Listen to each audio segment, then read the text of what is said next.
آج 14 اگست کے موقع پہ ہم یہ آپ کو دوبارہ یاد دلانا چاہتے ہیں کہ پاکستان کی بنیاد 2 ملی نظریے پہ تھی، یعنی مسلمان علیحدہ ملت ہیں اور انڈیا کے نان مسلم علیحدہ ملت ہیں، ہندو ہیں۔ ملتیں نظریات سے بنتی ہیں، عقائد سے بنتی ہیں، افکار سے بنتی ہیں، اور یہ بھی یاد رکھیں نظریاتی قومیں ہمیشہ نظریات کی خاطر زندہ رہتی ہیں۔ اگر ان کے نظریات مر جائیں، ختم ہو جائیں تو ان کو زندہ رہنے کا حق نہیں ہوتا۔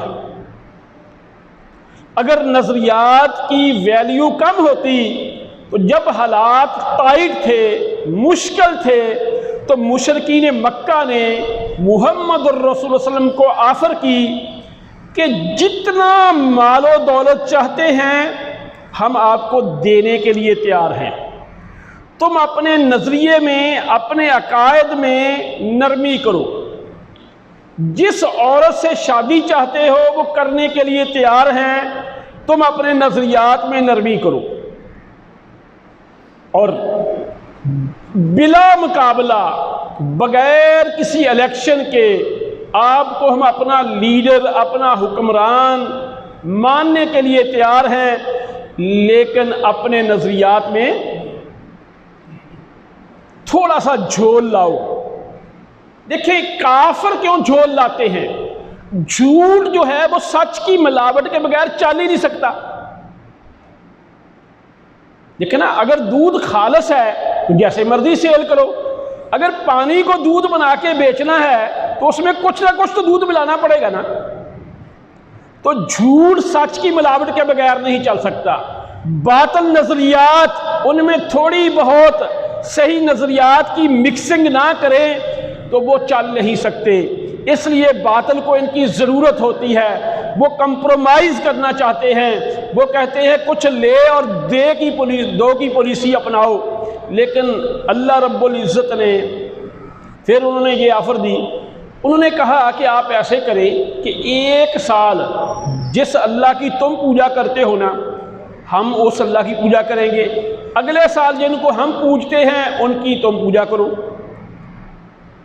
مولانا احمد رضا خان صاحب بریلوی وہ تو لکھتے ہیں اپنی تفسیر کے اندر کہ انہیں کہا گیا کہ نبی مکرم صلی اللہ علیہ وسلم سے مشرکین مکہ نے کہا کہ آپ صرف ہمارے بتوں کو ہاتھ لگا دو، جن کی ہم پوجا کرتے ہیں نا، صرف ہاتھ لگا دو، ہم آپ پہ ایمان لے آئیں گے۔ تو وہ کہتے ہیں کہ آپ نے یہ سورہ ان کو پڑھ کے سنا دی کہ یعنی وہ وہاں بیٹھے تھے۔ تو جب انہوں نے یہ آپ کو آفر دی کہ کچھ لے اور کچھ دو کی پالیسی اپناؤ، تو اللہ نے کہہ دیا کل، اے نبی کہہ دو، اعلان کر دو، یا ایھا الکافرون، کہ اے کافرو، لا اعبد ما تعبدون، میں اس کی پوجا نہیں کرتا، اس کو عبادت نہیں کر سکتا جن کی تم عبادت کرتے ہو، ولا انتم عابدون ما اعبد، اور نہ ہی تم اس کی عبادت کرو گے جس کی میں کرتا ہوں۔ یہ جملہ ان کافروں کے بارے میں ہے جو اللہ کے علم میں اللہ کو پتا تھا کہ یہ کبھی ایمان نہیں لائیں گے۔ بعض کافر بعد میں مسلمان ہو گئے، یہ ان کے بارے میں نہیں، یعنی جیسے ابو جہل کا بیٹا اکرمہ، وہ بعد میں ایمان لے آیا، اس نے اس اللہ کی پوجا کی جس کی محمد الرسول صلی اللہ علیہ وسلم پوجا کرتے تھے۔ لیکن ابو جہل کے بارے میں یہی ہے کہ جس کی محمد صلی اللہ علیہ وسلم نے پوجا کی، ابو جہل نے اس کی پوجا کبھی نہیں کی، ابو لہب نے اس کی کبھی پوجا نہیں کی۔ تو یہ 2 ٹوک کلیئر کٹ بغیر کسی جھول کے اللہ نے بتا دیا ہے۔ یہ کسی مولوی کا فتویٰ نہیں، کسی فقیہ کی فقاہت نہیں، یہ اللہ کا کلام ہے۔ تو اس لیے میرے بھائی ایک بات تو یہ ہے، یہ 14 اگست ہم منا رہے ہیں، ہم نے یہ قرۂ ارض نہیں لیا، ہم نے اپنے گھر بار جہاں بزنس اکیلے کرنے کے لیے نہیں چھوڑے، ہمارے بزنس وہاں پہ اس سے بہتر تھے انڈیا میں۔ کیوں چھوڑے تھے؟ اپنے نظریات کو زندہ رکھنے کے لیے، لیکن آج ہماری نئی جنریشن اور بلکہ ہم خود بھول گئے ہیں کہ ہم نے اتنی قربانیاں کیوں دیں، اتنے افراد کیوں شہید کروائے، اپنی جائیدادیں وہاں پہ کیوں چھوڑی، ہماری ماؤں بہنوں کی عزتیں لوٹی گئیں، یہ سب کچھ قربان کر کے ہم پاکستان آئے۔ اگر آ کے ہم نے ہا ہی ہو ہی کرنا تھا اور سلنسر نکال کے موٹر سائیکلوں کا ہی شور مچانا تھا تو میرے بھائی پھر اس کے لیے اتنی بڑی قربانی دینے کی کیا ضرورت ہے؟ سلنسر نکال کے موٹر سائیکل چلانے کے لیے تو انڈیا والے بھی نہیں آپ کو روکیں گے۔ اگر آپ نے راتوں کو ہا ہی ہو کرنا ہے وہ تو اس پہ خوش ہوں گے کہ آؤ کریں، ہم مل کے کرتے ہیں، اس میں وہ آپ کے ساتھ ملنے کے لیے تیار ہے۔ جب آپ نے کہنا ہے کہ نہیں، گائے ایک جانور ہے، ہم اس کو اللہ کے نام پہ ذبح کریں گے، وہ کہیں گے یہ تو ہمارا رب ہے، یہ تو ہمارا معبود ہے۔ جب آپ ان کو بتاؤ گے کہ تم شرمگاہ کی پوجا کرتے ہو، یہ تو انسانیت کی تذلیل ہے، اس لیے اللہ نے کہا کل انعام بل ہم اضل، کہ یہ تو جانور ہیں، جانور بلکہ جانوروں سے بھی بدتر ہے۔ کوئی جانور بھی شرمگاہ کی پوجا نہیں کرتا، ایک جانور بھی دوسرے جانور کی پوجا نہیں کرتا۔ دیکھیں، گدھا گدھوں پہ حکمرانی نہیں کرتا، گدھے نہیں مانتے کہ یہ گدھا ہمارا حکمران ہے، بھینسیں نہیں مانتی کہ یہ بھینس ہماری حکمران ہے، بکریاں نہیں مانتی کہ یہ بکری ہماری حکمران ہے، تو جو فلاں ہے۔ یہ کیسے ہے کہ انسان انسانوں کو بھی چھوڑ کے جانوروں کو اپنا معبود مانے؟ اس لیے اللہ تعالیٰ کہتے ہیں کل انعام بل ہم اضل، کہ جو جانور ہیں بلکہ جانوروں سے بھی بدتر ہیں۔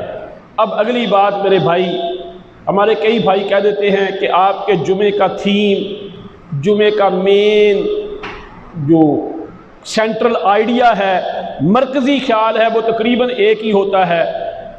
دیکھیں، قرآن کی 6236 آیات ہیں، ہمارے ہاں کتابوں میں کیا لکھا ہوا ہے؟ 6666۔ یہ بالکل غلط ہے۔ قرآن پاک کی کل آیات بسم اللہ کو شامل کریں، 6236 یا 37 یہ ہے۔ اچھا، اب ان میں سے صرف تقریباً 500 آیات ایسی ہیں جن میں احکام ہیں، جن میں حج کا حکم ہے، جس میں نماز کا حکم ہے، جس میں زکوٰۃ کا حکم ہے، جس میں شراب کی ممانعت ہے، جس میں سود کی حرمت ہے۔ یعنی یہ کرنا ہے، یہ نہیں کرنا، احکام کے بارے میں صرف 500 تقریباً آیات ہیں۔ بقیہ ساری کی ساری آیات تقریباً 5736 یا 5700 آیات، اس کے بارے میں کیا ہے؟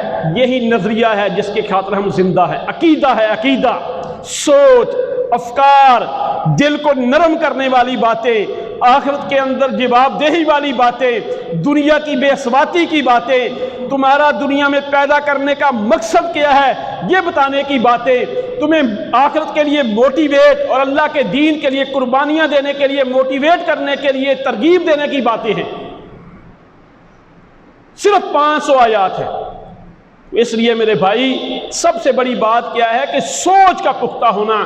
اسی لیے میرے اور آپ کے آقا، رہبر و رہنما، نبیوں کے امام حضرت محمد رسول اللہ صلی اللہ علیہ وسلم نے بھی 13 سال مکے میں لوگوں کی فکر پختہ کی، لوگوں کی سوچ کو درست کیا۔ جب ان کی سوچ درست ہوگی تو پھر کسی شاعر نے کہا کہ مصور کھینچ وہ نقشہ جس میں اتنی صفائی ہو، ادھر فرمان محمد ادھر گردن جھکائی ہو۔ انہیں یہ علم تھا کہ محمد صلی اللہ علیہ وسلم کی حدیث کی کیا اہمیت ہے، اللہ کے قرآن کی کیا اہمیت ہے۔ پھر جو ہی اشارہ ہوتا اللہ کے قرآن کا اور محمد صلی اللہ علیہ وسلم کے فرمان کا، وہ اپنی انا کو چھوڑ کے، اپنے ذاتی سوچوں کو چھوڑ کے، اپنی ساری جو بھی عقل تھی اس کو چھوڑ کے اس کے سامنے سرنڈر ہو جاتے تھے۔ اس کی دلیل کہ نماز پڑھ رہے ہیں صحابہ، کسی نے آ کے بتایا کہ یہ آیات نازل ہو گئی ہیں، قبلہ بدل گیا ہے، وہ رکوع کی شکل میں تھے، رکوع کی شکل میں، یعنی نماز پڑھ رہے تھے، رکوع میں گئے ہوئے تھے، وہیں پہ انہوں نے اپنا رخ 180 درجے پہ 180 ڈگری پہ تبدیل کر لیا۔ جب ان کی سوچ پختہ تھی کہ جو اللہ کی طرف سے حکم آ گیا اس کو ماننے میں ڈیلے نہیں۔ ایسے ہی ابراہیم علیہ السلام، اللہ کے نبیوں کی سوچ پختہ ہوتی ہے، عقیدہ صحیح ہوتا ہے، جو ہی خواب دیکھی چھری اٹھائی، بیٹے سے پوچھا، بیٹے نے کیا کہا، اس کی سوچ پختہ تھی، فوراً سلنڈر۔ حضرت حاجرہ کو جب پتا چلا کہ اللہ کا حکم ہے، فوراً سلنڈر۔ چلی یہ 13 سال محمد الرسول صلی اللہ علیہ وسلم نے مکے میں کی۔ بعین ہی حضرت عمر رضی اللہ تعالیٰ عنہ کہنے لگے کہ میرا دل چاہتا ہے، خانہ کعبہ کے اندر ایک خزانہ ہے، اس کو میں کھودوں اور غریبوں میں تقسیم کر دوں۔ بڑی اچھی سوچ تھی، دیکھنے میں آپ بھی کہیں گے کہ یہ ٹھیک تھا، لیکن ایک پاس بیٹھے ہوئے نے کہا کہ محمد الرسول اللہ صلی اللہ علیہ وسلم کی زندگی میں مکہ فتح ہو گیا تھا، صحیح بخاری میں واقعہ ہے، مکہ فتح ہو گیا تھا، ابو بکر صدیق رضی اللہ تعالیٰ کی بھی خلافت میں مکہ فتح تھا، دونوں کی وہاں پہ حکومت رہی ہے، تو وہ آپ سے بڑے تھے۔ کہنے لگے میری توبہ، اگر انہوں نے نہیں کیا میں بھی نہیں کر سکتا۔ یہ ہے عقیدے کی پختگی کہ اللہ کے رسول نے نہیں کیا میں بھی نہیں کرتا، مجھ سے جو بڑے تھے خلفائے راشدین میں اس نے نہیں کیا میں بھی نہیں کرتا۔ آج ہمارا حال کیا ہے؟ بعین ہی جب محمد الرسول صلی اللہ علیہ وسلم اس دنیا سے چلے گئے، ثقیفہ بنی ساعدہ کے اندر مسجد نبوی کے قریب ابھی بھی اس بات کے نشانات ہیں، وہاں پہ مہاجر اور انصار اکٹھے ہو گئے اور دونوں میں یہ اختلاف ہو گیا۔ مہاجرین کہنے لگے کہ خلیفہ ہم میں سے ہوگا، انصار کہنے لگے کہ نہیں ہم میں سے ہوگا، ہمارا حق ہے۔ دونوں میں تو اور تکرار شروع ہوگی، حتیٰ کہ نوبت تلواریں نکل آئیں، لڑائی ہونے لگی۔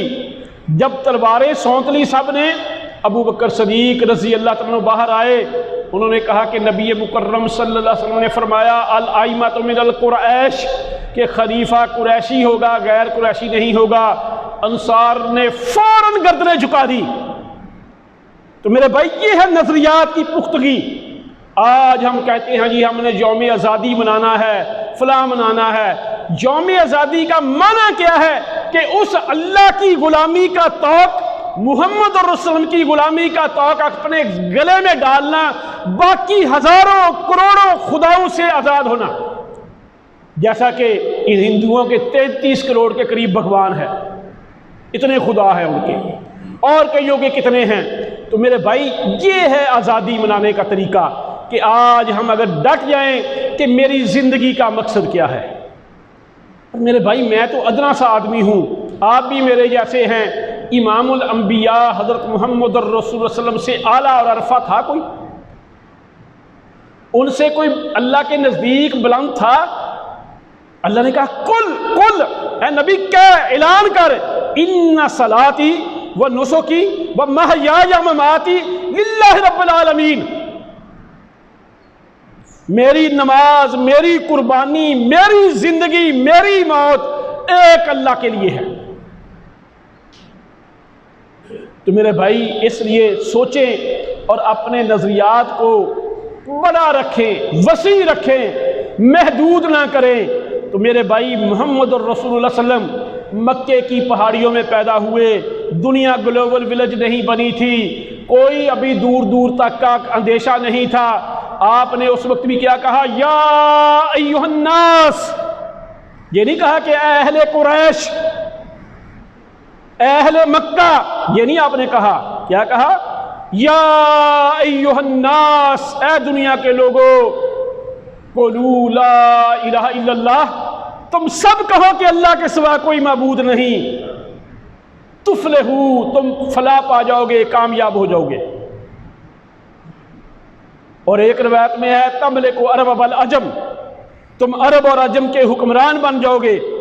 اور صحابہ نے یہ کلمہ صدق کے دل سے پڑھا۔ کیا صحابہ کی حکومت عرب اور عجم پہ ہوئی ہے یا نہیں ہوئی؟ ایران عرب میں نہیں ہے، عجم میں ہے۔ کس کے دور میں فتح ہوا تھا؟ عمر بن خطاب کے دور میں۔ ایران اس وقت کی سپر پاور تھی، ان کے سونے اور چاندی کے باغ بنے ہوئے تھے۔ آج کسی حکمران کے سونے اور چاندی کے باغ ہیں؟ ان کے بڑے عالی شان کلیم تھے، صحابہ نے وہاں سے اٹھائے مسجد نبوی کے اندر لا کے ڈھیر لگا دیا. مسجد نبوی کے اندر ڈھیر لگا ہوا ہے. دو باتیں ہیں. ایک بات تو ہے کہ بعض لکھتے ہیں کہ ان درختوں کی جو پتیاں بنی تھی سونے اور چاندی کی، جب ان کو کاؤنٹ کیا گیا کہاں ایران ہے کہاں مدینہ ہے، وہاں سے وہاں لائے گئے، ایک پتی بھی غائب نہیں تھی. صحابہ اہل ایمان تھے، اللہ ان کی مدد کرتا تھا. اور آج ہم مساجد کا ہی فنڈ کھائے جا رہے ہیں، ہم مساجد کی زمینوں پہ قبضہ کیے جا رہے ہیں، اور دوسرے جو نہیں کر رہے وہ گونگے شیطان بن کے بیٹھے ہیں، وہ حق کی بات ہی نہیں کہہ سکتے. آج ہی ہم ترجمہ پڑھ رہے تھے، اللہ تعالیٰ کہتے ہیں کہ جب تم ادھار لین دین کرو تو وہ لکھ لیا کرو. وہ لکھنا تو اچھی بات ہے. آگے اس میں ایک بات ہے کہ جو گواہ ہیں اگر ان کو گواہی کے لیے بلایا جائے وہ انکار نہ کرے، حق کی گواہی دو، خبر ہمارے اپنے خلاف جائے. یہ تھے میرے بھائی جن کی سوچ پختہ تھی. ان کی سوچ تھی کہ سکون اللہ کی طرف سے ہے، ان کی سوچ تھی کہ عزت اللہ کی طرف سے ہے، ان کی سوچ تھی کہ ہماری ترقی اللہ کی طرف سے ہے. آج ہم میرے بھائی راضی رہے رحمان بھی، خوش رہے شیطان بھی، یہ دونوں کام کرتے ہیں. تو اللہ تعالیٰ کہتے ہیں آفاتؤمنون ببعض الکتاب وتکفرون ببعض، کیا تم کتاب کی بعض باتوں کو مانتے ہو بعض کا انکار کرتے ہو؟ فما جزاء من یفعل ذلک الا خزی فی الحیات الدنیا، جو ایسا کرے گا اللہ ان کو دنیا میں ذلیل و خوار کرے گا اور قیامت کے دن ان کے لیے سخت عذاب ہے. تو میرے بھائی آج ہماری یہ منافقے یہ سب کچھ دیکھیں. ابھی آج سپریم کورٹ نے فیصلہ دیا جی اتنے ارب روپیہ جو ہے نا کمپنیاں جو ہے نا وہ دے، لوگوں سے بلوں کے اندر وصولی کی ہے، وہ دیتے ہوئے کہتے ہیں آدھے ہمیں چھوڑ دو. اربوں روپیہ. اچھا بھی کن کو چھوڑ دو؟ تم مسکین ہو، تمہاری دال روٹی نہیں چلتی. یعنی کیسی ہم سوچ ہے ہماری.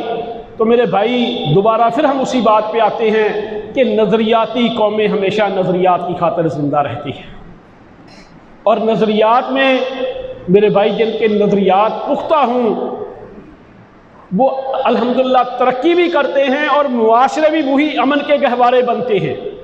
اب صحابہ کا معاشرہ اس لیے بہت ترقی یافتہ تھا. ایسے ہی دیکھیں ہمارا دین تو اتنا اعلیٰ ہے. جب سود کی حرمت آئی نا، سود کی حرمت، اللہ تعالیٰ نے کہا کہ سود کو چھوڑ دو، صرف اپنا جو اصل زر ہے نا، اصل زر جو راس مال ہے یہ واپس لے سکتے ہو. اچھا اب اس میں بھی اگر جس نے وہ آپ کا اصل زر واپس کرنا ہے وہ تنگ دست ہے، اس کو مہلت دینا لازم ہے. لازم یہ نہیں کہا کہ مہلت دے دو، اس کو مہلت دو، ڈھیل دو. اچھا اب دوسری روایت مسند احمد کی ہے کہ محمد الرسول صلی اللہ علیہ وسلم نے فرمایا جب تم کسی بندے کو قرض دیتے ہو فی سبیل اللہ، اللہ کے لیے قرض دیتے ہو، وہ قرض دینا بھی اتنے پیسے صدقہ کرنے کے برابر ثواب ہے. دوبارہ سنیں، قرض دینا فی سبیل اللہ صدقہ کرنے کے برابر اجر ہے.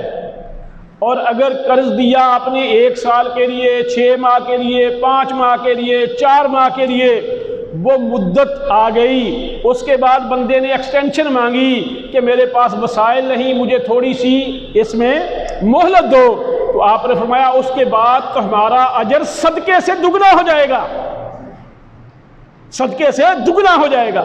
لیکن یہ کام تبھی کریں گے جب ہمارا آخرت پہ یقین ہو.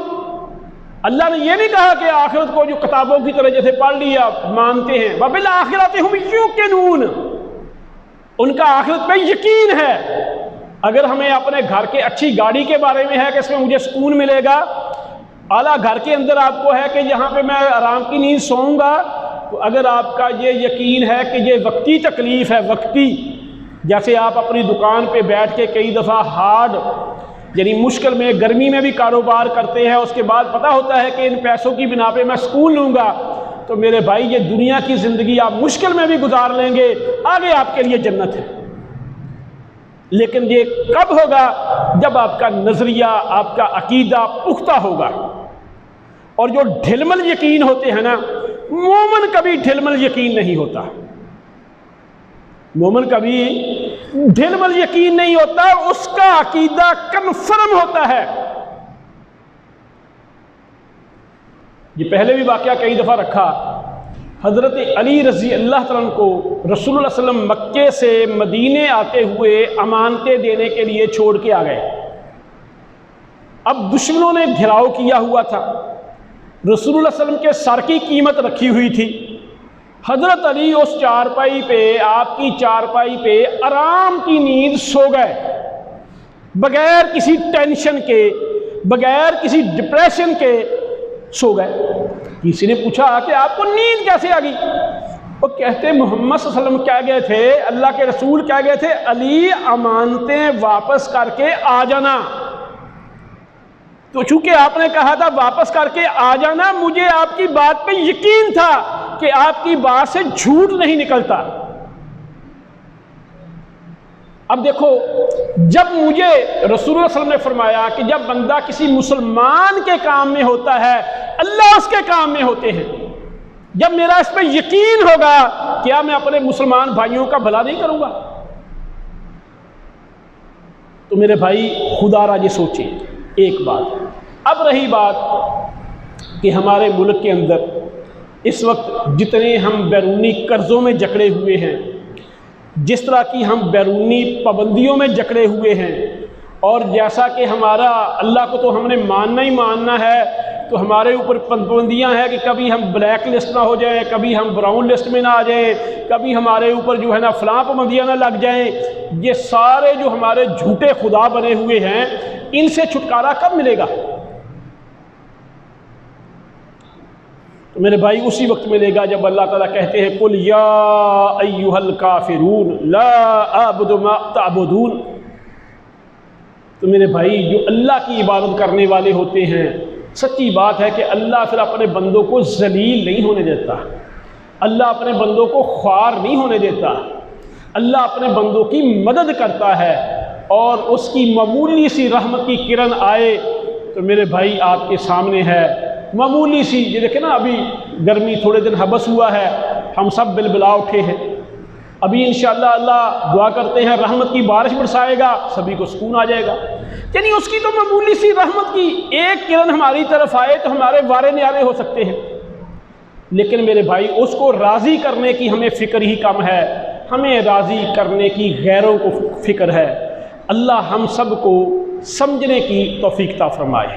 اب رہی بات کہ ہمارے جو حکمران ہیں، جو ہمارے ملک میں ہو رہا ہے، جو سب کچھ ہو رہا ہے، اس کے بارے میں ہم مایوسی نہیں پھیلاتے، مایوسی نہیں پھیلاتے۔ مومن جو ہے نا مایوس کبھی نہیں ہوتا، حالات کیسے ہی ٹائٹ کیوں نہ ہو۔ رسول اللہ صلی اللہ علیہ وسلم نے فرمایا کہ مومن کا معاملہ بھی عجیب ہے، اگر کوئی تکلیف پہنچے حتیٰ کہ اس کو کانٹا بھی لگے، اس کا بھی اللہ تعالیٰ اجر دیتے ہیں، اور اگر اسے کوئی انعام پہنچتا ہے، کامیابی ملتی ہے، وہ اللہ کا شکر کرتا ہے، جب اللہ کا شکر کرتا ہے تو اللہ تعالیٰ راضی ہوتے ہیں، اس کے بدلے میں بھی اللہ تعالیٰ اس کو انعام دیتے ہیں۔ تو انشاءاللہ ہم ان حالات سے قطعاً مایوس نہیں، انشاءاللہ العزیز اللہ اپنے بندوں کی ضرور مدد کریں گے، اللہ اپنے دین کا بول بالا لازماً کریں گے انشاءاللہ، اور ہم ان مشکلات سے لازماً نکلیں گے، اور اللہ رب العزت ہم سے، ہماری نسلوں سے انشاءاللہ ہم دعا بھی کریں گے، اس کے سامنے سر بسجود بھی ہوں گے، جھکیں گے بھی، سرنڈر بھی ہوں گے، انشاءاللہ ان سے دین کی خدمت لے گا انشاءاللہ۔ اور میرے بھائی یہ پہلے بھی لی ہیں، آج بھی اللہ لے رہا ہے۔ اگر ہمارے محدثین کے بارے میں لوگ یہ باتیں کہتے تھے کہ ان لوگوں نے اس دور میں اتنا کام کیسے کر لیا، تو آج بھی آج کے لوگوں نے بھی کر کے دکھایا ہے، آج بھی آج کے لوگوں نے کر کے دکھایا ہے۔ علامہ البانی اسی دور کی ایک نشانی ہے کہ جو انہوں نے کام کر دیا لوگ حیران ہیں، حتیٰ کہ وہ اس حد تک اپنے ٹائم کی کیلکولیشن کرتے تھے کہ وہ لائبریری سے ایک طرف سے دوسری طرف جاتے تھے، راستے میں ایک رکاوٹ تھی، انہوں نے کیلکولیٹ کیا کہ اگر میں اس رکاوٹ کو ہٹا دوں تو میرے ادھر جانے کے اتنے سیکنڈ بچیں گے، اور میں اتنی مرتبہ جاتا ہوں، میری بقیہ زندگی میں اتنا ٹائم بچے گا، اور اس حساب سے انہوں نے اپنا ٹائم کیلکولیٹ کیا تھا۔ اس کے بعد ابھی چند دن ان کے بارے میں ہم تذکرہ کریں گے بعد میں، 19 جلدوں میں ہمارے ایک ابھی بہت بڑے محدث چند دن پہلے فوت ہوئے ہیں دنیا عالم اسلام میں، ان کا بھی علامہ البانی کے بعد بہت بڑا کام ہے، اور یہ اللہ کا فضل ہے، مسلمانوں میں ہی ایسے ہیں، مسلمانوں میں ہی ایسے ہیں۔ ہمارے ایک عالم پاکستان کے تھے زبیر علی زئی صاحب اکوڑا کھٹک کے، کچھ عرصہ پہلے فوت ہو گئے، اس مسجد میں بھی ایک دفعہ آئے تھے، وہ بڑے ہی یعنی شو بازی سے دور رہنے والے، کثر نفسی سے کام لینے والے، سادگی اختیار کرنے والے، وہ باہر گئے کہیں ایک دفعہ، تو وہاں ان کا پادریوں سے کوئی بات چل پڑی، انہوں نے کہا کہ میرے سامنے محمد الرسول صلی اللہ علیہ وسلم کا کوئی فرمان رکھو، اس فرمان کو میں اب سے لے کر آپ تک اس کی سند بیان کرتا ہوں، تم جو ہے نا اپنی بیان کر کے دکھاؤ۔